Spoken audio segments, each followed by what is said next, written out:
Osvoboditev Skopja, eden najzanimivejših in najradikalnejših tekstov slovenske dramske zapuščine, je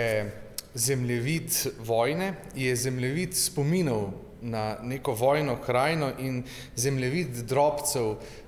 otroštva, ki je zaznamovan z izgubljenimi ideali, z izgubljenimi igrami, trpkostjo in skaljenimi družinskimi odnosi. Dušan Jovanović v začetku drame Osvoboditve Skopje zapiše, da ta igra ni kakršenkoli objektivni dokument časa ali prostora, ki ga zapisuje v tej drami, ampak da je pravzaprav vse skupaj nekakšen kalejdoskop pogledov, kalejdoskop perspektiv in mozaik majhnih, skoraj neopaznih drobcev nekih življenj, ki so se dogajale v nekem zelo konkretnem in zelo turbulentnem času.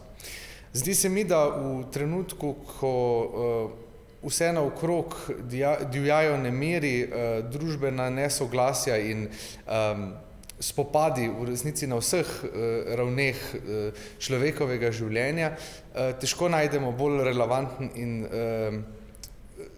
tekst, ki bi bil bolj napisan za trenutek, ki ga živimo. Pričemer pa se mi zdi pomembno, da Osvoboditev Skopja ne potrebuje nasilne aktualizacije, ker pravzaprav ne dokumentira neke konkretne vojne, ampak v svoje središče za propadlo družinsko mizo, ki skozi igro vedno bolj razpada, pravzaprav postavlja tiste aspekte vojne, ki jih v času vojne, še posebej pa po vojni,